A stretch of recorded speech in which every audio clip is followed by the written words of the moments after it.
Welcome to Instant Discussions, episode 28. Yay! Woot! Barton Fink. Barton Fink. Barton Fink. Yes. Had to happen. A drama. Yes, one can call it a drama. Which I originally had thought it was a comedy. Well... Netflix gave it away for me because it was under the category that it was under for me. I always seen it under. Oh, I didn't even check what category it was under. I don't know. It's IDMB said one it was drama. IDMB? Yeah. I haven't been to IDMB yet. It's similar to, I know what you're thinking. Alright. Internet data movie base? Yeah. Yes. It's our sister company. It's new. It's one of these things. With the Coen brothers, it's tough to really... They say they have like a comedy and dramas that they make, but they're always like a mix. No, they're very mixy, but this one I thought was going to be a lot more comedy, especially with the cover. It looks funny, and then it's because it's got crazy John Turturro looking all Jewish with a mosquito on his forehead. Yeah, so I guess It's a really large mosquito. Yeah, Huge. So yeah, the Coen brothers known for Fargo, Big Lebowski, or Brother Where Art Thou? And using Steve Buscemi. Yeah, they like to use Steve Buscemi. John Goodman. Yeah. Yeah. But John Goodman. Yeah. You gotta use John Goodman. Yeah. It was interesting. Even Steve Buscemi. I've been watching John Goodman so much recently. Weird. It was weird seeing him so much younger now. Even Steve Buscemi, I was like, oh my gosh. Yeah. He's not as weird looking. He's still weird looking, but he's not as creepy looking. I don't know. I think he was still pretty weird looking.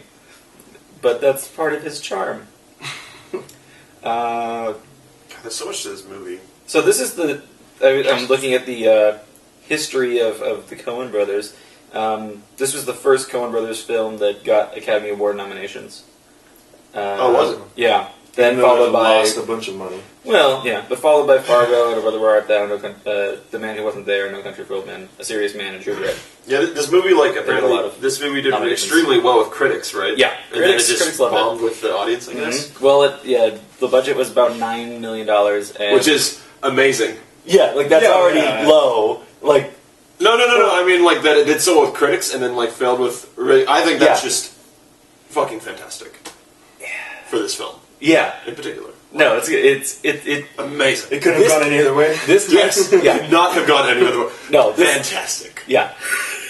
But so it made $6 million out of their $9 million budget. So, and I think it still beat Trailer Park Boys. Oh yeah. Yeah. No, totally.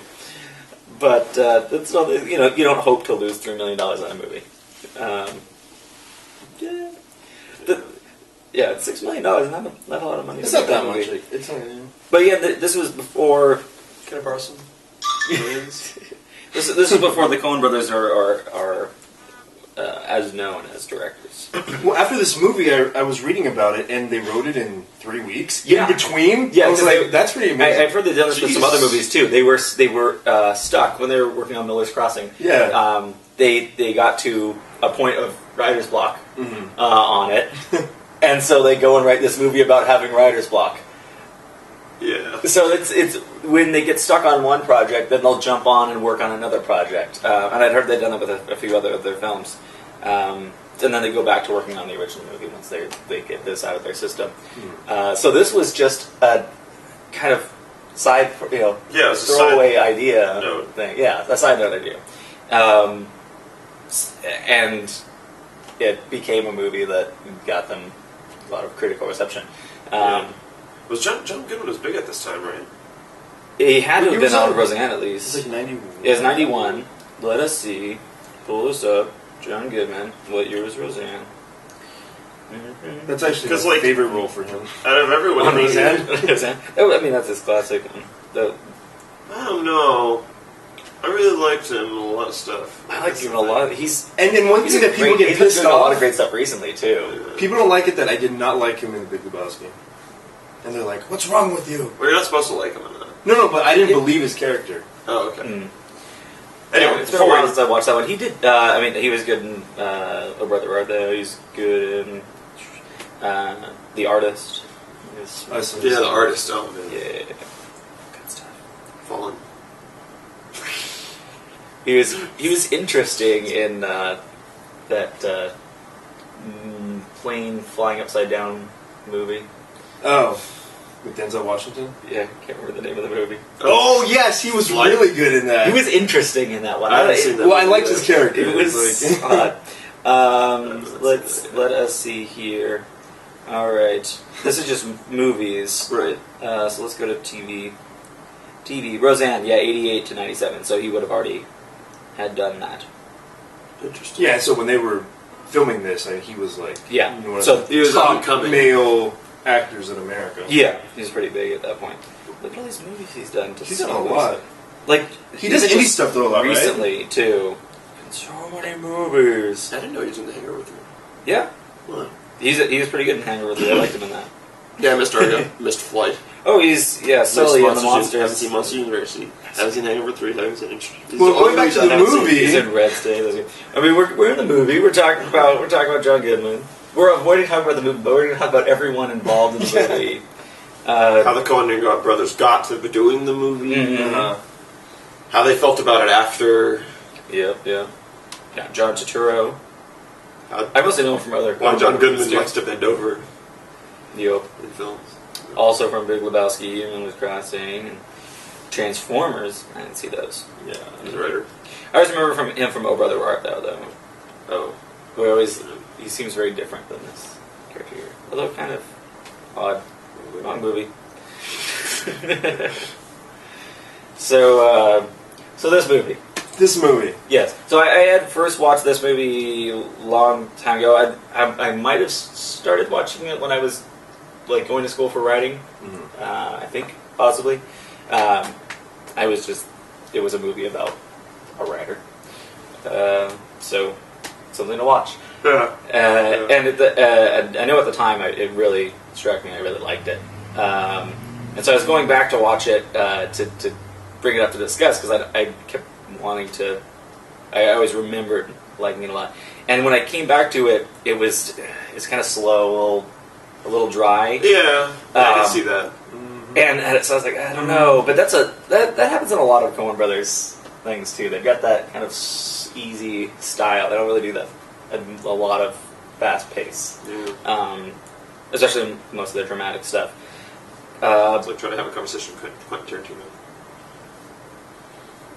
No? I don't know. I haven't tried having a conversation with Quentin Tarantino. He's apparently as conversational as his movies are. Well, someone I know has been at a party with him. Yeah, but it's still there's a lot of interesting stuff in this movie. There is. For me, I felt that there was like pockets of excellence. Yeah. So the parts where I got interested, I was like, "This is really good," and then I went. Like at the very beginning, it started to get boring, and then right away when they had that introduction of the new characters, like the Capitol Pictures guy, and just and then it was a series of this is an interesting character, and then it would for me it kind of took a little snooze. Well, he starts off talking. He's got his play. They're just talking about like the relationship between like John Goodman, Barton, and Muntz, I guess. Well, I mean their relationship was fine, but I didn't really find it that interesting. Yeah, going back and forth. I always like the John Goodman stuff in there. I had forgotten about the stuff with him and the writer, the other writer. Oh yeah. When I was looking back on it, but that's a very important part to it. Well, I was kind of annoyed, like I was saying when it first came on. Like right away, he sees this girl and he's like all of a sudden all in love with her. And it was just kind of like, okay, he's taken by her. But he's in love with the this other writer, and right away he's like trying to pick up on his girly girl. Yeah, although I mean at first he's only introduced to her as his secretary. Yeah, he was lonely. He hasn't done anything in. And also, he doesn't. Long? He's looking for any friend too. That was funny because when I first saw this, I didn't recognize the writer. Oh, immediately. And then right when I recognized him, I went, "Yeah, I recognized him immediately." Who is he? I mean, He's from Frasier. Yeah. He's the dad. He plays the dad in Frasier. Yep. Yeah, blew my mind. This is such a different role. Yeah. Because I'm used to seeing him as Frasier's dad, and it's awesome. Yeah. See a little more of his character. And Like, that's diverse right there. Mm-hmm. And I didn't recognize him, too. He doesn't even look that much different. Yeah. Except the mustache. Yeah. It's like he's hiding behind that mustache. Yeah. One thing I thought that was interesting about the film, it gave me a lot of different feels. Of like, first... All the fields or just a few of the No, like a bunch of different feels. So like, I was kind of... It felt a little... It felt like Yeah, like I can see a what you're little like film noir-y for a while. Yeah. And then like... and it was funny because I was feeling that I had a little bit of like Shining. I was like... kind of he was going crazy, and then I looked it up. Yeah, they were kind of influenced by the and they were influenced it. So I felt like it was almost like a lot of different genres, like little pieces. Which that part I did like. I did appreciate that. I think part of that can be in being a film about a writer and going through. They get to play in these different genres and playing the different ideas, and you get there's different stories going on here at the same time. The Shining elements, that hotel. Oh yeah. You're kind of unsure what that hotel exactly is. Because yeah, and for a while I thought maybe he was going insane. Yeah, he brings it up to the head of the studio. And what hotel are you staying at? I'm staying at the it's got a good name, Hotel Earl. I'm staying at the hotel. Never heard of it. He said he's never heard of this big hotel that he's staying at. Yeah. There where we split up. So that's already a strike against it. You don't really see. There's nothing else going on except for he hears noises in other rooms, and there's one guy standing next to him. There's the odd bellhop in there, a very slow elevator, and it seems like the hotel is this either a mirage of a place or just some place stuck in time there. Yeah. Something odd about that hotel, Or it's just hell. or it's hell.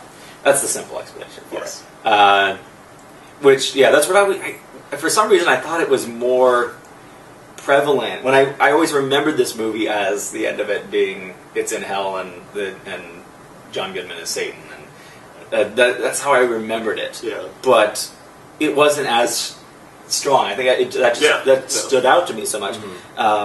Because that's just the end, like that. Yeah, scene. that end when and it's the way the movie just switches gears so hard. That's like, I actually didn't like that. Well, I got upset with the Netflix description because it says he's. I didn't read it. Okay, let me pull the Netflix description up because it's annoying. So talk about the switching gears. Yeah, I didn't. Well, and then I didn't like the way. Okay, so I felt that this crazy man, he's burning down the hotel, whatever. But the way he's going across and he starts running and the fire's going next to him, I didn't like that. I was like, well, that was one of the things where it's kind of hinting it showing him being Satan because it's not clear that he set the fire, but the way the fire moves with him, that's he's controlling the fire and it's a part of him. Yeah. It's kind of that. So the description of it starts out all fine. When Hollywood taps him to be starter. When Hollywood taps him to pen a movie script, an idealistic playwright develops severe writer's block. That's good. And gets tangled in a murder investigation. The murder investigation happens so late in the movie. Yeah. That's I gotta say about that because it's the first part of the movie really is a minor part too. Yeah, it's a movie about him having writer's block. That's the bulk of the movie, and that's what it's about. And it's just at the end is that striking point. As soon as she dies in the bed next to him, and he doesn't know how that happens, that's when everything escalates. And he's, what's going on here? All right, then John Goodman has to take over. He gets the body, takes care of it in some way, and he's I've never had to deal with this kind of stuff before, but I'm going to do this, and I got to go. And he vomits. And then as soon as he leaves, and the police get in there, and it's, well, what happened with her? We're looking for this guy who's a murderer. He's killed all these people. Yeah. And then you look back on when he was meeting with the doctor beforehand, and he was saying he gets a little. He gets his temper rises, and he had mentioned that stuff before. Now you see all the way that he was talking. He had killed all of these people, and so he must have killed her. But it's somewhat unclear of how she died. I mean, he could have you think that he could have passed out, and then John Goodman came in and killed her. Because in one of these scenes, he walks in the door, so he seems to have. Yeah, he just walks right in. Yeah, he doesn't have to. He's like Kramer. Yeah, but he. I don't know. Barton Fink seems like the guy who would lock his door. Yeah, that's true. So, in that way, it seems like he can move in and out of the place.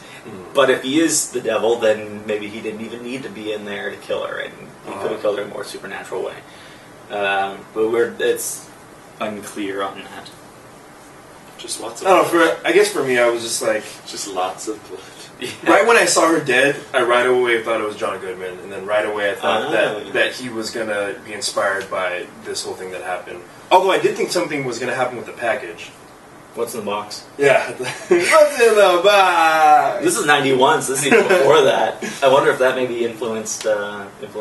But I don't know. It was interesting at the end because he has the box. Why is he carrying it? It's right next to him. Yeah. And it's for the beach scene, is that what you're talking about? Yeah, the beach scene. I felt like that box was there so that it put itself... that scene was put somewhere in time.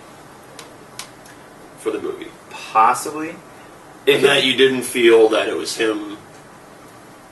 Because he was constantly staring at this photo. Yeah. It's telling you he didn't take this photo Mm-hmm. and put it on his wall. No. It was a photo? That was a painting. Whatever it is. But now I'm questioning, was he really even at the beach in that final scene? Or was it just heaven? Is he just staring at that, and the box is next to him because it's next to him in the hotel, and he's That's the still thing there. that I was wondering too. At that point, what I was thinking, like, with the wallpaper coming down, and it just seemed to me like maybe that was an indication of him like going crazy for some reason. Yeah. And then I felt, maybe at the end he had finally snapped. Because he finally has the breakthrough with the script after all the stuff he goes through. Turns it on and they're like, this is what we want. This crap. And then he, there's indications that his parents are now dead. Yeah. And his parents and his uncle. Well, because he sent the killer right to them. And he gets the confirmation. He had forgotten about that until he mentions, I visited nice people. Yeah. And the way he says it, too. Yeah. The other one thing I did like, and it seemed like so minor, but just when John Goodman gets pissed off and he says, because you don't listen. Mm-hmm. And then you think about, like, for me anyway, I thought about, like, just all those scenes where he wouldn't listen. The very beginning of that. He's such a pretentious prick about it, too. Absolutely. He's like, I write for the common man. I write for people like you. Boy, I can tell you some stories. Like, exactly. Yeah. And nobody listens to me. Yeah. That stuck out really hard throughout the whole film. I'm just like... It's that... You want to know about the common man, and then you're just being a fucking dick and not even listen. Yeah. Because he doesn't really care about them, but he feels good about himself. Yeah. Well, the other thing he says about him, like, being in the sorrow or whatever, is that he's a tourist. He is a tourist in all this because he's a writer. And I really liked when he started going into explaining that. So the very end, even though I didn't like the fire thing, but I did like the dialogue between the two. Mm-hmm. Yeah, the dialogue was really, really good. Yeah. And he's referencing to it being hot. So obviously, like, and he's like, oh god. Should have put this back in the garage. That would have been good. Trying to make the wallpaper peel, but there's no wallpaper. It is a hot day today, thank God we're not. I didn't even notice. We get the AC on, it's all good. That's a disgusting hotel. And I was trying to figure out how old the hotel is, too. I mean, this takes place in 1941. Oh. So it could still be a hotel from the 20s, 20-year-old 20-year-old hotel. I don't know. It couldn't be that much earlier than that. Just trying to think of that style of hotel at the time, but it's such a huge hotel when you look down the hall. Yeah, it's like, it looks like it never ends. Yeah, it's still like you hear other people but don't see anyone else in there. Did all fans back then have the little pieces of paper to show that they're on? Was that like? I think that's it. I don't know if that's just a movie. That's what I'm wondering. Is it a movie thing, or did they? I'm wondering if they actually do that. Hey, there's a fan. It's tough to tell. I'm trying to think if I've actually seen that in a place. Because it's definitely a movie and TV thing. You see it on the AC vents. You see it on fans. But I've never gone to JCPenney's and seen that. I'm sure some people do it, but I seem to have heard someplace that they had done that in movies early on. so that because the blades don't really show up when they're spinning. Yeah. It's easy to show that it's on. You get the paper flowing. That's what I think it could be. It's kind of weird. Because it's gonna break my suspense of disbelief. Oh, there's no papers. It's not paper, but It's just a cage without a blade. I love every time it shows the typewriter when he's got the writer's block and he's staring at it. I don't know what to write, and then all of a sudden starts typing fast and cut to it's not. It's the secretary. It's the secretary. No, yeah, that was every moment that happened too. I was just like, that's amazing. That's brilliant. He has nothing. I like the they don't seem to like Jews. No, that's. I thought they ran Hollywood. It's 1941. They did. I thought they always ran Hollywood. But it's 1941, and it's that sentiment because that's when even like everyone was turning them away because they're trying to find exile everywhere, and everyone else has their ration problems and they don't have stuff. So America was even turning them away and saying, "No, not here. We already have enough people." It's actually, can't sit here. Seats taken. It's terrible times at that time. I like how the Capitol Pictures guy is yelling about his friend to like shut up Jew, but he was talking to the other dude. Yeah. And I'm like, okay. It's literally making him being awkward. Like, and then he kisses his shoe. That was just such a weird thing. Yeah. They don't say Jew really. Oh, they say kike. Yeah, that's the word they yeah, even worse. Why do I want to say kike? I understand, but I'm like, I don't remember them saying Jew a lot. Oh yeah, that's right. They say kike. It's one of those things. It's like it's that Django thing where it's this is the language that they used at the time. Yeah, I thought that was horrible. I don't know. Not that Django did it. I'm saying that it got so much flack for it. It was like it's a movie about slavery. It was Spike Lee. It's a language. Yeah. Well, Spike Lee was very mad. I think Spike Lee was mad because he didn't make Django. I think so. I think that he makes was part upset. of it. Yeah. He was upset that Tarantino made a better movie about the plight of black people. You might have something there. Yeah. Oh, and when Monk came up, I was like, this is so weird. I didn't recognize him as him, and I didn't really watch Monk. Oh, you didn't? Yeah. Huh. Yeah, I didn't watch Monk either. Yeah. But now that you say that, I'm like, oh yeah. But it's weird because I've watched too. a lot of the series, so then this character's so much. I always think of him as a guy from Men in Black who shoot his head and it grabs his head back. Yeah. I think he's more known for Monk though. Not in my mind. Well, not in your mind. Not in mine. Well, not in my mind. That's what happens when you don't watch Monk. He's now the Men in Black head guy. Yep. There's so much. The Wikipedia article on this movie there's so much to it. It's got. Well, there's just so much to this freaking movie. I know it's this dense thing. I mean, I love the whole themes in here because he's so highbrow. Here's a question: what was the meaning? Was there some kind of meaning for his bites? The mosquito bites? Yeah. There had to be. I didn't know if you guys picked up. I couldn't pick up anything. I was like, is there some meaning behind this? I don't know. I mean, it's what there must be. And especially since there's a big old mosquito. What's the question that people ask him about it? They say, what do they say? What's wrong with your face? What's the order? Is it just... I imagine that there would be some kind of clue there. Yeah. Looking up in symbolism. Oh, there's a whole area for symbolism? Yeah, there's an area for symbolism, but then there's a thing of mosquito. The Coen brothers were contacted by the ASPCA or some animal thing, it's in quotes, before filming began. And then, quote, they'd gotten hold of a copy of the script and wanted to know how we were going to treat the mosquitoes. I'm not kidding. That's what I said. So mosquitoes don't have feelings. They were concerned with that. Okay, another symbolic sound is the hum of a mosquito. Although his producer insists that these parasites don't live in Los Angeles, since mosquitoes breed in swamps and this is the desert, if you heard him then. Its distinctive sound is heard clearly as Barton watches a bug circle overhead in his hotel room. Later he arrives at a meeting, mosquito bites on his face. The insect also figures prominently into the revelation of Audrey's death. It's when he slaps a mosquito with blood. Yeah. Spurts out everywhere.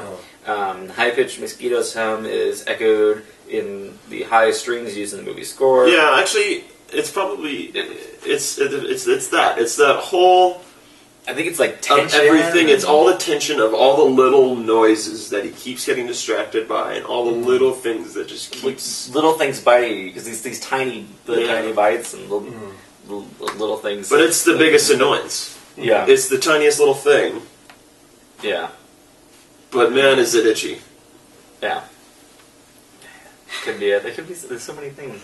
Yeah, no, I was just curious because I made my leg itchy. I know. That. You know. Now that I'm just looking at the setup, I'm surprised there wasn't more smoking. It seems like that year, like everybody would be smoking everywhere. Maybe 41. Was anyone smoking during this? I think it was maybe the other playwright. Did he smoke? Well, he had a bottle in his hand all the time. Yeah, it was all under drinking. There wasn't really a lot of smoking. And I'm pretty sure 93%, and that's a low figure, smoked back then. Maybe it was. I don't know if it was during the time when there was that whole cigarette percentage thing, of Russian like children. When anti-cigarette lobbying hit really hard. Yeah, and they wouldn't allow cigarettes in movies. It seems a little early for that, but it could be. Or maybe they just didn't think about it and didn't put any cigarettes in. It just, I mean, you watch like something like Mad Men. Yeah. They're just constantly smoking. You would, Yeah. Well, I was never a smoker, so it never took me. It took me out. I didn't even notice it. Actually, it probably would have. I didn't notice it either. It would have been. You're right. That probably would have been in there, but they definitely did the drinking in there. Yeah, lots of drinking. Yeah, most of the other people around him, and he was. He was talking about he didn't want to drink because he said ruining the. But then he just drinks like every time Goodman comes over. Like Goodman gets him to drink, and that whole thing of getting him into the device that he doesn't want to be a part of because he. But it wasn't even like it was persuasion. It was very simple. It was just yeah. And then he just takes it and drinks because he doesn't have to. Plus, he's a pretty big dude. Do that. Yeah, and his character is. I mean, he could.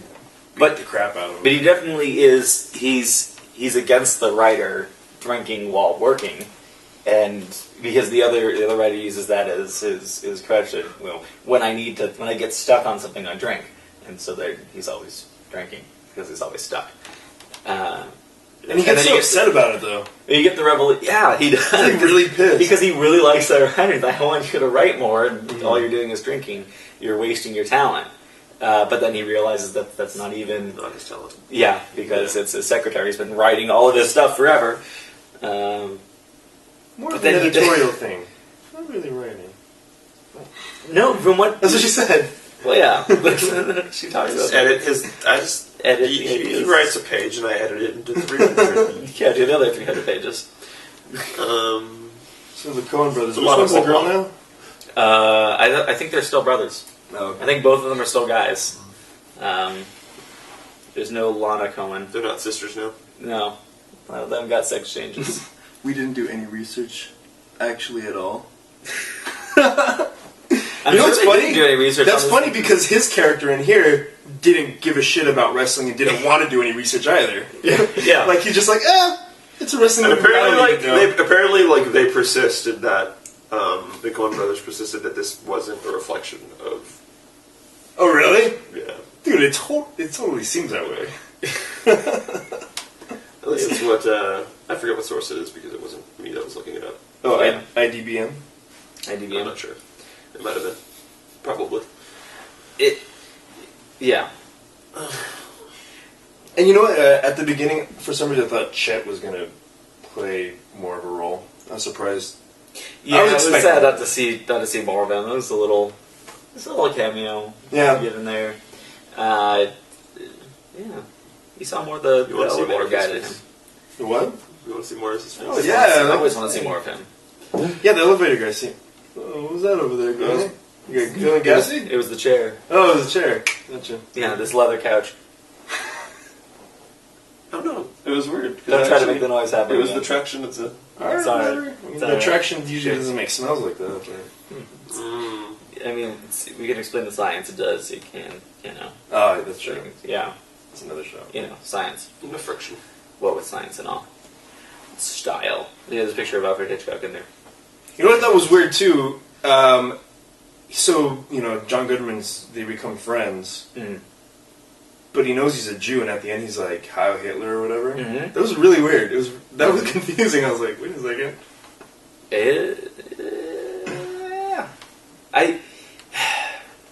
It's tough to tell how much, like, what their relationship really is. It was definitely an odd relationship. Whoever he was. You don't know how close is he going to kill him at any point, or is he just like torturing him? Yeah, in a slow way. And that's the thing. Like, okay, so I thought maybe he was gonna kill him, but then it's worse to have your, best work ever being shat upon. He doesn't bring up until the very end about how he called. He called the lobby on that, and he was. John Goodman talks about, this is my house. This is where I live. Yeah. You come in here and say that I am being too loud. I am making too much noise in my house. You are a guest in my house. And but he doesn't bring that up until the end. He lets it just sit there. It's like, I'm sorry about that. I'm sorry about doing that. So.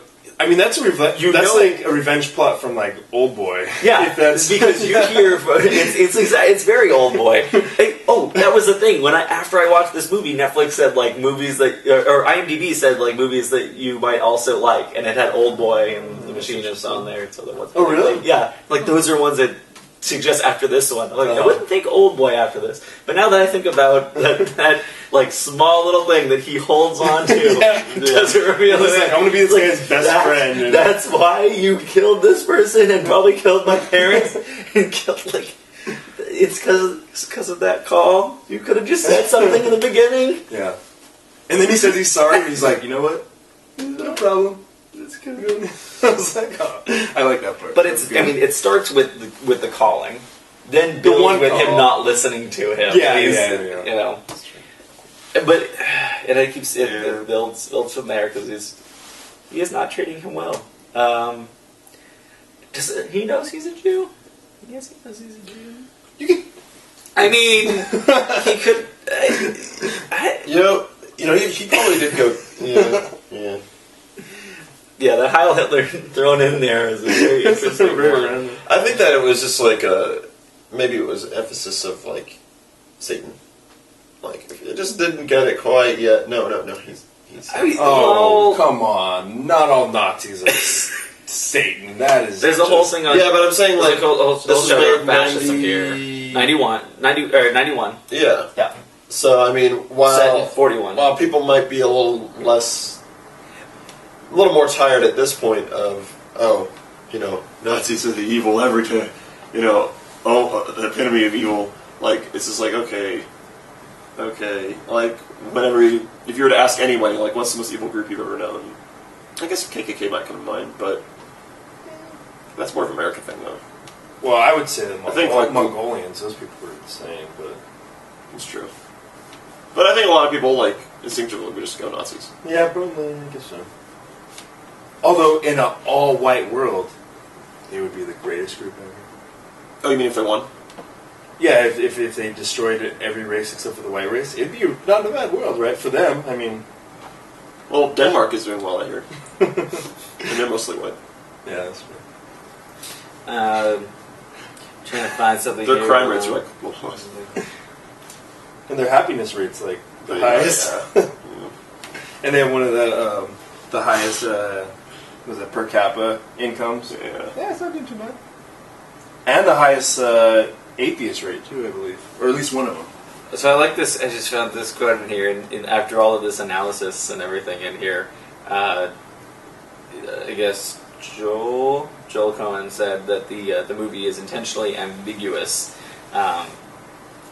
and so they say it's fun watching all the critics analyze the movie. I Am the Walrus, the same thing. Yeah, it's one of those things they put a lot of these symbols and everything just in there. sitting back going, but not necessarily thinking about it. I hear. I mean, David B. Giants talk about that in their songs too, where they don't spend a lot of time on the poetry if they give the deeper meanings and everything. They just put a lot of this random stuff in there, but that has little meanings in there, like maybe the mosquitoes are mosquitoes suck. And the guy's stupid because he says that they don't exist in Los Angeles when they do. And that's it. That's all the mosquitoes are. They're just adding a detail to it. But then, mosquitoes. because he's a writer, that's the thing that you then have to analyze everything because it gets you into that sentiment or that mindset of thinking about analyzing everything, analyzing the picture, analyzing the wallpaper, and the birding. And it's all just it's just a bunch of random stuff we throw in here. Yeah. So that could be it, or they could just be leading you on and saying that there is no meaning when there is a lot of meaning to it. Yeah, that's true too. I don't know about his wife beater in this movie either. It's an interesting. It's like Marilyn Monroe shirt, Yeah. like from the mid waist up, and then he has like a Beavis from Beavis and Butthead haircut. It's an interesting. No, I never hear anyone make a comment on his haircut, and that's it was an odd thing when I first see him. Like, someone's gonna comment on his hair because that's an interesting style there. Maybe it was common in the 40s. I don't know. It was an interesting shirt. If he got rid of the front top, it could look like a black haircut, like a. He does show up again. Oh yeah, he's picked up. Well, he's picking up shoes. Yeah, picking up the shoes. I forgot about that part. That's like the bellhop's just in the beginning. Which is weird. He's not like tagging the shoes. No, and that's how they get mixed up. But He has an that's such order. a He pain. puts them on the cart in the same order, and then puts them back in the same order. Yeah, could be it. I guess everybody likes to take advantage of the shoe shining. He reminds me of Ted the bellhop from Four Rooms. Yeah, a little bit. I envision. Wouldn't that have been weird? I would have liked it if it was the Is it same just person. Tim Roth? Yeah, if it was Tim Roth, and then he's stuck there in time, and it's just always there in the same hotel. I just want every hotel to be the same hotel. The Tower of Terror hotel will be the same one. That kind of looks like the Tower of Terror. It kind of does. And it's the same bellhop outfit. It looks very similar to that. This is 1941. That takes place in 1930, I believe, when it was struck by lightning. And so, at that point in 1930, it was struck by lightning and turned into this, fifth dimension otherworldly hotel. So that could be the same one. And then 10 years after that, I think it's another one. And I think I I saw. don't think it was the hotel, or it was the Hollywood Tower. A kid on a tricycle, I think, in one scene coming down. And now it's all of a sudden the Shining. Inside of the TARDIS. Yeah, The TARDIS. What? because sorry, some doctor show. It's a show about a doctor. Show about a doctor. Who's Down So syndrome? we never know. The Down syndrome doctor? Not a Down syndrome. Where'd you get Down He said syndrome? the TARDIS.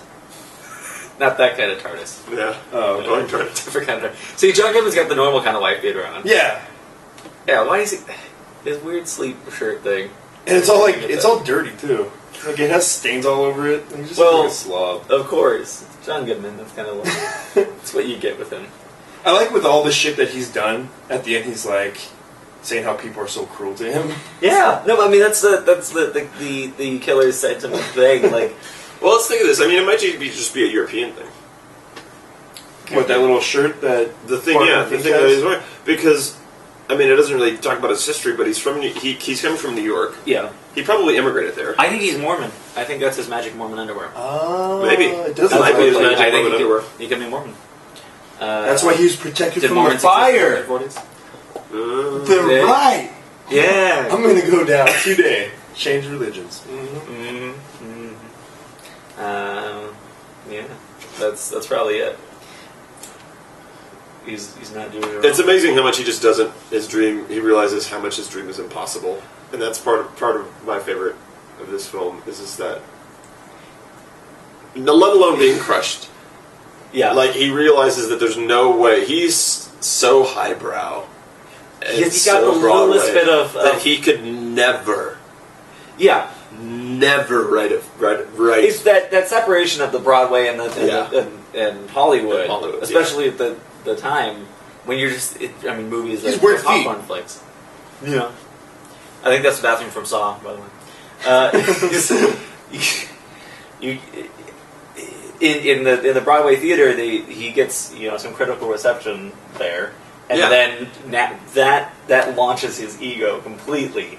And even everyone around him there, he just can't. I mean, before he could have high thoughts about himself before he gets the critical reception, but it takes that. It takes someone saying good thoughts about him, and the way he treats it in the beginning, because he says at first, have you heard the what they've said about you in the paper? And then they bring it up later, and He's like, "Did you hear what they thought about your paper?" "No, I haven't heard." When he has, they just had the scene where he was talking about it, so he just wants to hear it again, and he's trying to be modest about it. No, don't read it. No, don't read it. Oh, go on. And he's or when he goes to the USO dance. Oh, that's when it finally explodes. Because before that, he's keeping it back, and he's like, "Oh no, I'm just I'm a modest writer here, writing about the everyday man." And yeah, when he gets to the USO and he's yelling at them, "I write for you. I am your storyteller. I'm a creator. Yeah, I'm a creator." The creators. That's a great word to I was use, just too. noticing that John Goodman, in movies, he's really good. This sounds weird, but at being fat. Like he jiggles, his chin jiggles, and he's really good at being sweaty. It's that right shape for it. Perfect. So when he gets I just love the way it looks. Plays it well. Yeah. Yeah. It's tough when people if you're they're fat, they're trying not to play fat. Not to, he owns when it. you own it. You Yeah. just own it, because that's especially in Hollywood. Chris you gotta Farley. do that. Yeah. Owned it. Fucking wrote that shit. But I think John Goodman does a really good job of that. Yeah, he does. He's a professional fat man. Is that the same pool they used in Big Lebowski? I haven't watched Big Lebowski in a while. I don't know. It might be. It can't. It might be. It could be, but it might not be. I don't know. Just reminds me of that pool scene thing. Yeah. At least same themes. Maybe they just keep making the same movie over and over again. Is there a wood chipper in this one? I can't remember. So, we could do rating maybe, perhaps? I mean, we could talk about ratings. The end of every movie is just went up and down. Steve Buscemi and a wood chipper. Yeah. Every movie. Everyone. That'd be so way good. to do it. Steve Buscemi was also in, it's in the Monsters movies. I don't know how that would work. Oh yeah, possible sequel. They keep talking about this sequel that they've been planning called Old Fink. Old they made Fink? it. Mm-hmm. This is a good cartoon. In 2011, they said John Turturro said they have to wait another 10 years at least. We said in the 70s, Yeah. a hippie with a Jufro. Yeah. A large Jufro. Yeah, originally they were going to do it set in the 60s, so... You'll have to wait another 10 years before we get Writer's Block for 3 weeks. Yeah, exactly. It'd be interesting to see a sequel in this one, but yeah, it changes the symbolism if you make a sequel to it. Yeah. When it stands alone like this, there's more to ponder, more to think about, and as soon as you make a sequel, it's like, oh, okay, that's what. Then I guess it's not that. I guess it's not hell. Yeah. It kind of kills all of that. Well, it's already dead because they mentioned it. Yeah, but they mentioned a sequel, but that could be just someone talking in a panel like, hey, you should make another one of those But things. it Yeah, says sure, we'll there do that, and it'll be called that Old it's Fink. Set in the... I mean, yeah, the people, they could have speculated, they could have said that or tossed it off as a comment, but if they're not actually writing anything, I see. yeah, it's one of those things. Like, hey, Tarantino, what's in the briefcase in Pulp Fiction? And, he's never going to say it, but he can throw out some stuff. Yeah, just throw out anything. They reveal in Community, they reveal that there's a certificate of authenticity inside of it. The golden ticket. That could be it. Golden ticket. This is the last golden ticket to Wonka's factory. To Wonka's factory. That's what it is. Marcellus Wallace loved his chocolate. Yeah. All right. Big Ratings old time. Ratings times. Yeah, I'm gonna kind of go with my set rating that I gave this back at the beginning of Netflix. I'm giving it 4 stars. Back in the day, or the beginning. That's also when I first. Netflix. That's what when I first watched this movie. That's what I gave it. My first interaction to it. So I'm sticking with that. Yeah. How about you? I started off with a 3, partway through I felt like a 3, and then I kicked it up to a 3.5, and at this point I would lean more towards the 4. Yeah. Because we have to do the single, so I'd rather go, round it up than down. Yeah. I think I'd give it a little more than just a slight more than a 4 if I could. Mm-hmm. But I can't. Yeah. So 4. So 4. Yeah, it kind of settles on that 4 because it's still it's a little. It's not going to get the 5 from me. That's just the thing. Yeah, it's not going to get the 5 from me. And that pool looks good though. But it's one of those films that makes you think. And I really like those these kind of cerebral like just makes me think about like wait, like because even after the movie, I kind of just sat there for a little while, and it was just like particularly because like the freaking last scene, like right when the elevator after the detectives like that, like from that point on, I was just all like. It changes the whole movie. Yeah. It's about a writer just writing, and it's up to that point, it's all realistic. Yeah. It's all set in realism, and then it just Well, another thing. a hard fucking left. All right. Another thought could be, and you don't necessarily. Part of it is we see him kind of writing about what's happened, but could part of it be that he's writing something, and that's all of what's going on is just in his mind, and this is what he's thinking of to write, and there's like little influences, but then as he writes it, these things happen around him, and that the things aren't actually happening, but they're the thoughts in his mind of this. That's what I was thinking too, because it's not till after, or he does that, he writes it, that he then meets the detectives. Yeah. And that's when, the other stuff kind of shows up. Could be. Yeah, the last scene is so weird. Yeah. And you notice there's nobody else running out of their rooms? Yeah, exactly. You don't see anyone else in the hotel at any time. It's just and you see their shoes. You see the shoes, and you hear noises. There's people having sex. And the other thing that really it bothered me when I was watching it because I didn't, whatever. I didn't get that it was so set in where it was. Uh-huh. He's just being so fucking loud. Yeah. Himself. And like even when like the murder thing happens and he's just with being all the screaming and so fucking loud. Yeah, I don't think there are any other people in that hotel. Yeah, I think yeah. everything's in their minds of what's going on. But it just bothered me because to him there is. Yeah, no, he thinks there are. They see the shoes. That's why this hotel is this otherworldly thing, and I don't even know if the hotel exists. Yeah. Where is that? Maybe he died on the plane crash on the way over from New York. Yeah. Twilight Zone stuff. He's such an asshole. He's such an asshole. He is terrible. Damn, such an asshole. Yeah. Fucking Fink. Oh, Fink. All right. That's a good way to end it. Fucking Fink. Fucking Fink. Yeah. Frink. I know. Professor Frink is. I All right. That's I liked it. Think I liked it. Tony, your turn to pick next movie. That's not. It's just kidding. Silly. Just kidding. You thought. Yeah. Trailer Trash Boys 2. No. Trailer Trash Boys. Trailer Trash Boys. Not even Trailer Park Boys at all. Girls Gone Wild. No. Is that on Netflix? And Tony's next pick's gonna be.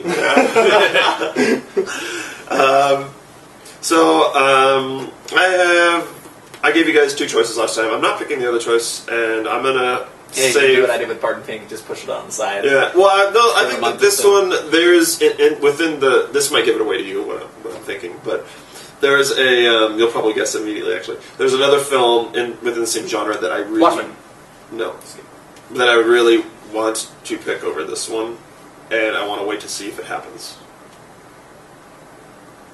I'm going to give it a little time. I'd really like to do a different film in the same genre. It's not on Netflix yet, but I'm hoping it will. Oh, okay. Yes. Oh, that makes more sense. Yeah. Yes. Yeah, I've been that way with some films. I'm like, guys, get that. And there are other things that I want to pick. So I guess if I end up running out, I'll do it. But we'll see. Okay. Whatever. All right. So that aside, there are two things I'm really wanting to choosing, and I'm going to choose one of them because of an occasion. Actually, there's one thing I really want to do, but I'm going to do something else because of an occasion. Someone who's died recently. Glee? No. God, no. Film starring a man we know very well who's European. Jason Merlin? I'm sorry. Film that we watched hundreds and hundreds of times. Okay. Clueless. I know one guy who... Wait, is he European? He's not European. Is it European? I don't know if he's European. The guy I'm thinking of. I guess I just assumed. I don't know. Well, I don't know. He acts European. I'm probably thinking of a different person. That's why I'm thinking. A movie we've both seen hundreds of times. I mean, I don't know movies we've both seen. Oh, that. Okay. I kind of forget about the film that we've seen. Yeah, it's a film. I haven't really seen it. It's been behind Right, it right, hundreds of yes. times. All right. So- Starring that European guy. Yes. All right. Starring Barry Botswick. And Jesse Merlin. And it's called...